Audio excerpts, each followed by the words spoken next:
வடசென்னை வளர்ச்சி திட்டத்தின் கீழ் சென்னை பெருநகர் வளர்ச்சிக் குழுமம் சார்பில் 11 கோடியே 81 லட்சம் ரூபாயில் மேம்படுத்தப்பட்டுள்ள அம்பத்தூர் தொழிற்பேட்டை பேருந்து நிலையத்தை துணை முதலமைச்சர் உதயநிதி ஸ்டாலின் திறந்து வைத்தார். அந்த காட்சிகளை தற்போது காணலாம்.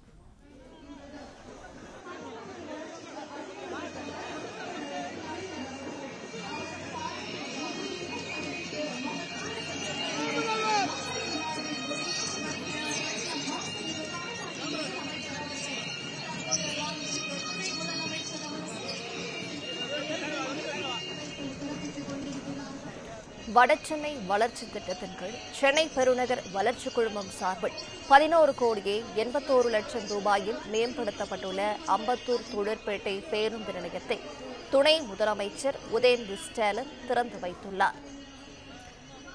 சென்னை அம்பத்தூர் தொழிற்பேட்டை பேருந்து நிலையம் 11 கோடியே 81 லட்சம் ரூபாயில் மேம்படுத்தப்பட்டுள்ளது. கூடுதல் விவரங்களை செய்தியாளர் பாண்டியராஜன் வழங்கிட கேட்கலாம்.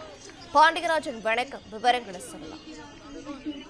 சென்னை அம்பத்தூர் தொழிற்பேட்டையில் உள்ள மேம்படுத்தப்பட்ட பேருந்து நிலையத்தை தமிழ்நாடு துணை முதலமைச்சர் உதயநிதி ஸ்டாலின் அவர்கள் திறந்து வைத்திருக்கிறார்கள். கிட்டத்தட்ட 11 கோடியே 81 லட்சம் மதிப்பீட்டில் இந்த பேருந்து நிலையம் என்பது மேம்படுத்தப்பட்டிருக்கிறது. கிட்டத்தட்ட 50 ஆண்டுகளுக்கு பிறகாக இந்த பேருந்து நிலையம் முன்பு கட்டப்பட்டிருந்த நிலையில் தற்போது புதிதாக மேம்படுத்தப்பட்ட இந்த பேருந்து நிலையத்தில் தற்போது நவீன வசதிகளுடன் ஏற்பாடு செய்யப்பட்டிருக்கிறது. அதாவது மாற்றுத்திறனாளிகள் எந்த பகுதியில் இருந்து வேண்டுமானாலும் இந்த பேருந்து நிலையத்திற்கு முன்வந்து பேருந்துகளை ஈஸியாக செல்வதற்கு வாயிலாக இந்த ராம்புகள் அமைக்கப்பட்டிருக்கிறது. இந்த பேருந்து நிலைய வளாகம் முழுவதுமாக சிசிடிவி ஏற்பாடு செய்யப்பட்டிருக்கிறது. சிசிடிவி மூலமாக கண்காணிப்பு செய்யப்படும். மேலும் காத்திருப்பு அறை, வணிக வளாக கட்டடங்கள், 2 அடுக்குகள் கொண்ட வணிக வளாக கட்டடங்கள் என முழுவதுமாக நவீனப்படுத்தப்பட்ட மக்கள் அதிக தேவைக்கேற்ப பயன்படுத்தக்கூடிய வகையில் இந்த பேருந்து நிலையம் வடிவமைக்கப்பட்டிருப்பதாக சொல்லப்பட்டிருக்கிறது. மேலும் 51 புதிய பேருந்துகளையும் தமிழ்நாடு துணை முதலமைச்சர் அவர்கள் கொடியசைத்து தொடங்கி இருக்கிறார்கள். இந்த பகுதியில் இருந்து 51 புதிய பேருந்துகள் வாங்கப்பட்டிருக்கிறது. அந்த புதிய பேருந்துகளை கொடியசைத்து தமிழ்நாடு துணை முதலமைச்சர் அவர்கள் துவங்கக்கூடிய நிலையில் அம்பத்தூர் தொழிற்பேட்டை பகுதியில் இருக்கக்கூடிய அந்த பேருந்து நிலையத்தை தமிழ்நாடு துணை முதலமைச்சர் அவர்கள் சட்டமும் திறந்து வைத்திருக்கிறார்.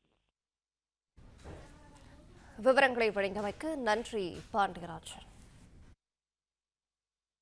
பிளே ஸ்டோர் மற்றும் ஆப் ஸ்டோரில் இருந்து பாலிமர் செயலியை QR கோடு மூலம் பதிவிறக்கம் செய்யுங்கள். செய்திகளை உடனுக்குடன் பெறுங்கள்.